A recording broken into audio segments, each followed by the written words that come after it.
the score 1-1, one win apiece.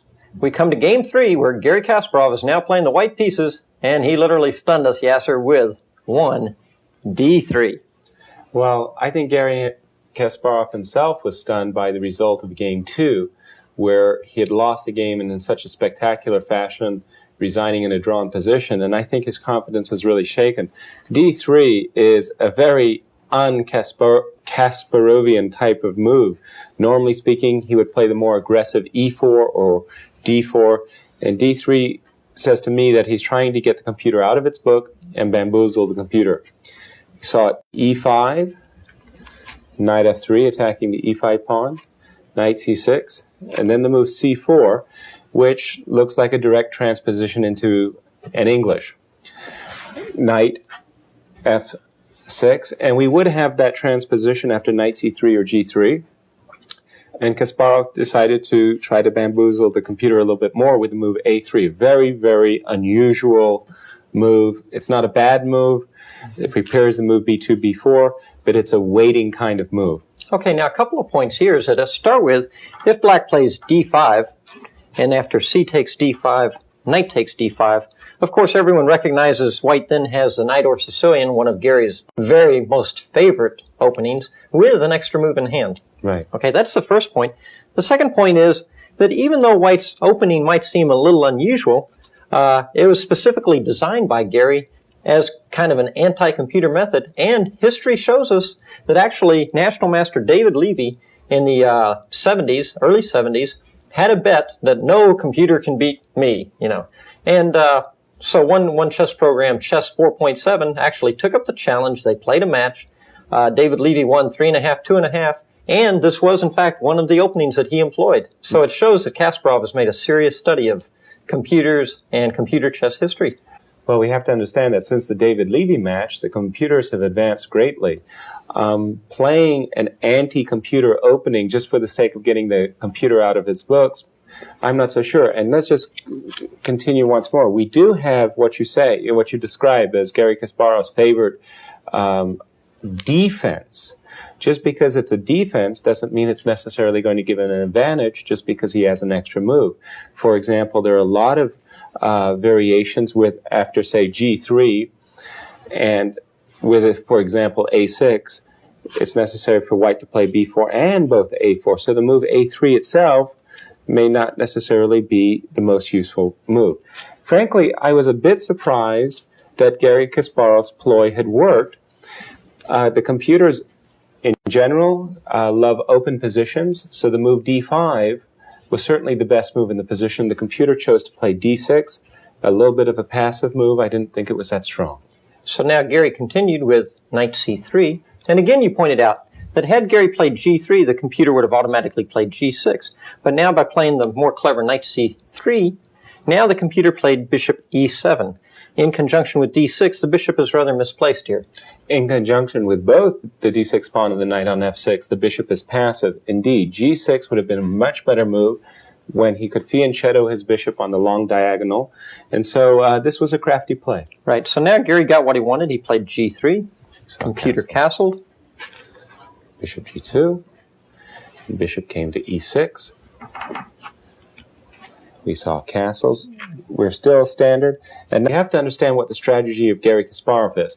In this particular opening, the English opening, Garry wants to control the D5 square. He does it with his pawn on C4, his knight on C3, and his lurking bishop on G2.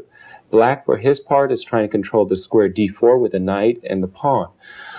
Very often, because we have two defenders on the D5 square, this knight on F3 has to move. A lot of times it goes away. Knight to D2 and jumps out to E4, or sometimes even to E1 to C2 to E3 to D5. So the move Queen D7, which was played by Deep Blue, is actually a mistake. Instead, he maybe should have H6? played H6 to prevent this knight from leaping, and we know from the analysis of a lot of English openings that the knight on F3 likes to jump anyway, so jumping with tempo makes a lot of sense for white. So, yes, Queen D7 came as a surprise. Now came a bigger surprise. The move knight g5 just begs to be played. It's like a siren calling, play me, play me. And Garry spent about 37 minutes on what I thought was an obvious move. The idea of the move queen d7 is the strategical objective of trading this bishop for this more valued defensive In piece. fact, normally in such a position, if you did not have knight g5 available, you might even go so far as to play rook e1 in positions like this, so that on bishop h3, you could then play bishop h1 and save this bishop, right? Yes? A very familiar theme in Sicilian Dragons. So, in any case, finally, Garry played the move we had all expected him to play 37 minutes ago. Bishop f5. It was forced to move. And again, the strategic objective in the English opening is to control the square d5. So the move e4 was played very quickly now. Now, actually, here in the press center, you made a very good point, Yasser. You pointed out that actually knight g5 was not, quote, the move Garry was spending all this time on, but actually it was the follow-up with this kingside pawn storm that we begin to see develop after bishop g4, f3, bishop h5. This was actually, Garry was really formulating more or less his whole strategy here, as opposed to just that single move, right? Exactly. And let's be clear, we've been critical of two decisions by Deep Blue. We've been critical of the bishop being placed on e7, and we've been critical of the fact that black has not played h7, h6 as a tempo. So we think that white already has a built-in advantage, but how to achieve even more? And now came a critical moment. Now here he game. played knight h3. Do you think this was the best way to pursue his advantage, Yasser? Certainly not. I would have waited for the move h7, h6. But more importantly, we know what black is trying to achieve. Black wants to control the square d4.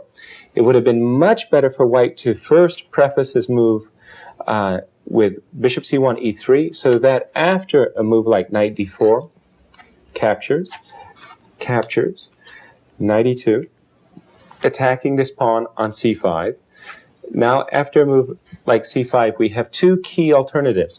We can come back, as in the game, preparing a pawn storm with g4 and f4, or we could jump out with knight f4, which keeps contact with that bishop. So in the game, Garry played knight h3, and now Deep Blue immediately jumped on the opportunity to occupy a good square in the middle of the board with his knight.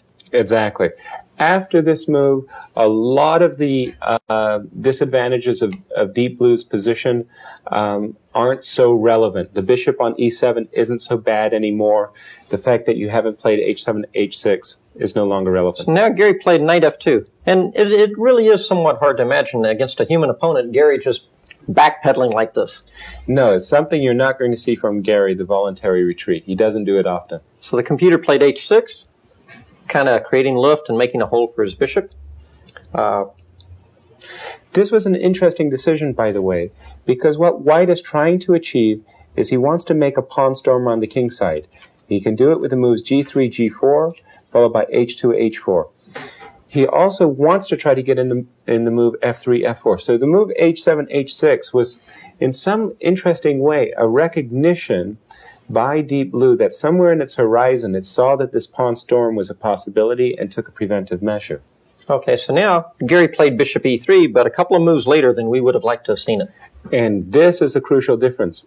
The e5 pawn supports the knight on d4, but now with the move c7, c5, it's doubly protected. Well, Garry tries to deflect the c-pawn, but Deep Blue naturally meets him at the pass. Now Garry puts his rook on the potentially open file with rook b1. And here the computer played another computer move. Yes. King h8. Well, computer operators actually describe this move as a null move. N-U-L-L means a nothing move, or rather even to pass. Deep Blue has perceived that its pieces are well placed, and it doesn't want to damage its position, and so it chooses to make a null move. I had predicted before the match that if Garry Kasparov ever got the computer to play a move like king g8, h8, for no visible reason, the so-called null move, then his strategy was a success. Now here Garry played rook b2, which at the time looked reasonable. If he can build up on the king side, the rook has lateral possibilities as well as queen to here to double behind it. But you said you didn't really like rook b2 so much, yes? No, in fact, I was disgusted by the move. The move King H8 is such a poor move. This null pass. White needs to do something active, and we've been seeing that throughout this match that Garry has been very, very reluctant to take that sword and to charge down the board. In this position, what he needs to do is he wants to try to occupy the square d5, at the same time get that pawn storm on the king side going. He's got an ideal opportunity to do that, and if we look at the position for a moment, the ideal way is to play h2, h3. The concept being that the knight on f2 is ready to jump out onto the g4 square in order to trade on f6 so that this knight can come. Just to put it in perspective, let's make a bad move for the computer. Well, let's make two bad moves for the computer. I beg your pardon. Let's suggest that after h3, king goes back to g8, knight goes to g4, bishop goes back to g6. Two bad moves for the computer, mind you. We're just making bad moves for the computer. Now we see the idea.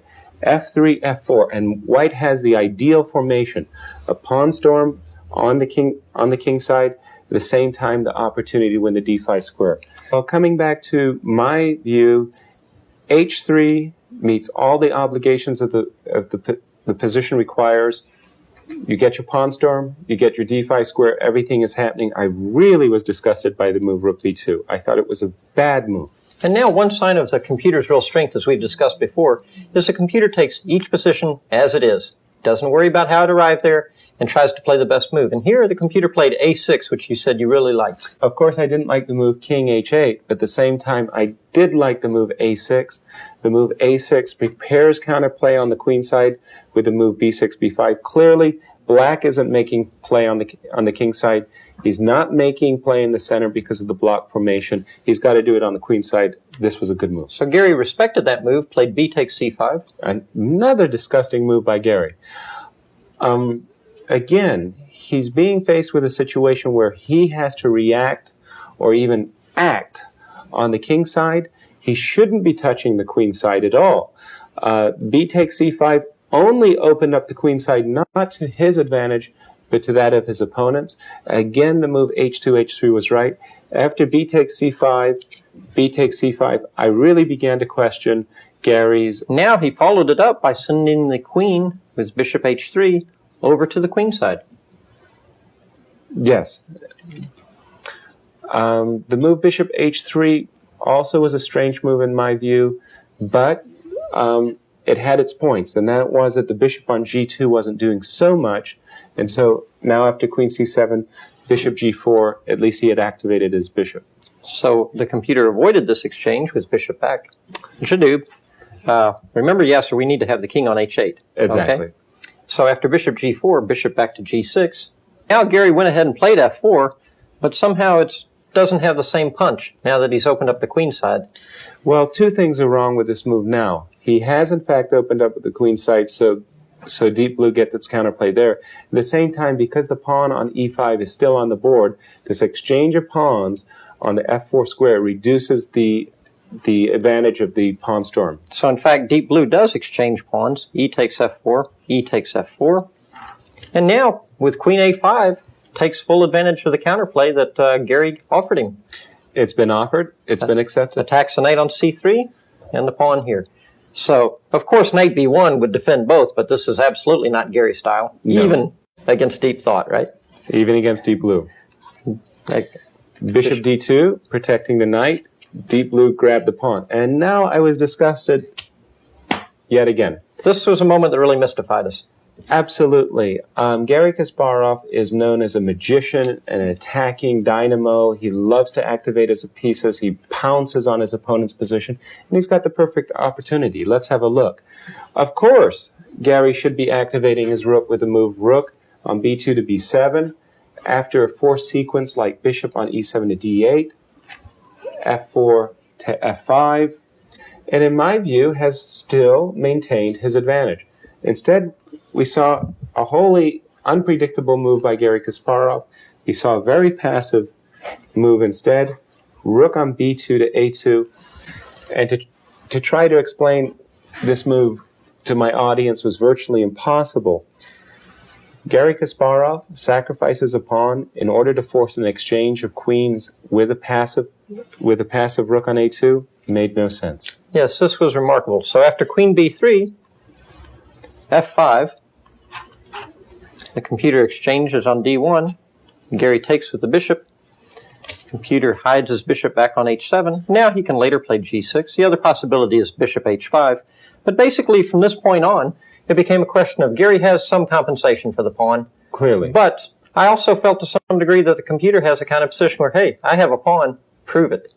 Well, indeed, the computer should be very happy. It started the game with a disadvantage. It played poorly, some moves, a number of moves, in fact. Now it's in an endgame of pawn up. I'd be very happy that it had bailed out. One of Garry's advantages is the square for his knight, so he starts to send one toward it with the idea knight f4 to d5. Computer plays rook at f to b8. Rook's on open files. Very sensible. Garry continues with knight f4. Now the computer plays bishop d8. I thought that was a wrong move, quite frankly. In my view, deep blue has an advantage. Had I been playing black's position, I would have chosen the move knight on d4 to c6 with two very clear ideas in mind. The first idea is that by bringing my knight to b4, I attack the pawn on d3, I attack the rook on a2, and I make it possible to advance my pawn. Also, by bringing my knight back to c6, I can jump to the e5 square, which is a very nice square, to attack the pawn. Had Garry played a natural sequence of moves like knight d5, knight takes d5, knight takes d5, I could have further done what I could only hope to do, which is to play bishop g5, achieving an exchange of bishops, so that when my knight goes either to e5 or to b4, in my view, it's very clear deep blue has an advantage. Clear advantage. No question about it. Instead, we saw bishop d8, and this was a poor choice. So after knight at f to d5, now knight to c6 was played. Yes, because now, instead of making a voluntary choice of a retreat, the computer realizes he has to block the move bishop d2 to f4. Which happens, and now he blocks it, as you said, knight e5. And now Garry played interesting move, bishop a4. Well, what else do you want Garry to do with the bishop? The bishop on d1, although it eyeballs the king side, there's nothing happening on the king side. So the move bishop a4 blockading the a6 pawn made a lot of sense. Now, of course, if he tries to take the d3 pawn, then he becomes very active. Indeed. Knight takes d3, bishop takes d6, And with the possibility of e4, e5. This opens up the floodgates for white's pieces. so after bishop a4, he exchanged on d5, took with the knight. And now the computer played a5. And if there is one thing that Garry learned from this, is that the computer, with a material advantage, will go to great lengths to hold on to it. And so this might be something that Garry, in fact, has already used and will probably continue to try and use. Exactly. The material advantage in this moment isn't so meaningful, and this move, in fact, a5 is a mistake. The pawn can be forced to the a5 square, but by leaving it on a6, we do control the b5 square. My suggestion in the commentary room was for f6, rook on f1 to a1, bishop back to g8, activating that bishop at last. Now, after the move bishop on a4 to b5, bishop takes, e takes, you must recapture, of course, with the e4 pawn, and now a5, and black has just an absolutely solid blockade. There is no way he's going to lose the game. It may be very difficult for deep blue to win the game, but there's no chance for him to lose it. Now, after a5, bishop b5, Garry Kasparov could block the b file and have a nice game. So rook a7, king g2. Now the computer played g5, lashing out. Well, one of the computer's algorithms states to the computer that pawns should be pushed virtually at all times. So it's very common to see the computer push pawns in front of his king even when they're weakening moves. The move g5 is wrong for several reasons, and Garry found one of them. Okay, well, Garry in the game, he took And after pawn takes, he played this very, very powerful move, f7, f6. Optically, if you look at the board for just a moment, you'll realize that this bishop on d8 is now dead. It faces an absolute dead end on the queen side and the king side. So this pawn, combined with this knight, keeps this bishop in a kind of a prison. Actually, if white just had one more pawn like over there somewhere and had this protected, it would really be beautiful. Indeed, over on the king side. But the problem is white is still a pawn down. That's right. So in the game, black now activates his bishop, quote, activates it. Now Garry plays h4 to try and open up against the isolated king over here. After g takes h4. It's important by the way that we note that it's necessary to take this pawn. It's not a pawn that you want to take, but for example, if the move g5, we'll see the move h5. Bishop takes h5. Rook h1. And then suddenly, has to go back. Rook takes check. Takes. King has to go. And then king g3. And suddenly there's this beautiful shift in the position of rook a2, h2, and you'll be mated. And you can't even run away because it's mate right away. Now Garry played king h3. Sensibly regaining his sacrifice pawn. King g8. King h4. And now the computer kind of went into a show-me mode. Exactly. And that's Garry's problem. Garry has a beautiful position. His pieces are ideal, his minors especially, bishop on b5, knight on d5. But it's very hard to squeeze anything further from the position. He's a pawn down, and although he's got great compensation for the pawn, he doesn't have enough to win. The first target was he tried to go for his h-file formation with king g4. Very sensible, preparing a rook shift. And actually, this is rather serious. If the computer continues to pass, for example, rook here, here, back, can we actually play something like rook takes check? No, this is too ambitious. But what we can do, Yasser, is we can double rooks instead. Well, after rook h1, king h7, rook a2, h2, double and then on rooks. check, then we simply play up. And then and now there's always the possibility of rook takes h5, combined with moving our knight into e7. White's in no danger of losing because he can always bail out with a repetition. Mm-hmm. But this is a position that Deep Blue would have to be careful. Yeah, I liked what Deep Blue did here, playing bishop here, because the threat now is to play bishop d6 to f8 and just absolutely keep everything. Right. So Garry went ahead and took this with knight takes c7. A controversial decision, but I think it was the correct one. After capturing the bishop, Garry regains his pawn. He's no longer a pawn down. He still keeps a lot of his positional trumps. So it's a reasonable attempt to try to win the game by capturing the bishop. But nonetheless, after this capture and rook takes a5, it was pretty clear to everyone that the game would be a draw, right? Yes? Yes. The problem is that now the pawn on d3 is vulnerable to an attack on the open file. If this bishop could magically transport itself to the d5 square, I think White's advantage would be serious. But because of this open d file, Black always has plenty of counterplay against the d3 pawn. Deep Blue played rook d8 after rook takes a5, I believe. Yes, immediately attacking Garry's weakness. He played rook f3, king h8. One of those null moves. King h4. King to g8. Now Garry played rook to a3. King h8. Rook a6. Now this does have the idea of relocating the bishop to d5, as you were saying. Right. But the computer showed that this isn't even a threat, simply ignored him, because on bishop c6, he can simply play rook d6, and that's the end of that idea. Forcing the exchange of rooks. So bishop c6 wasn't possible. Garry chose rook a3. And after king h8, rook a6, they did, in fact, agree to a draw. A poor game.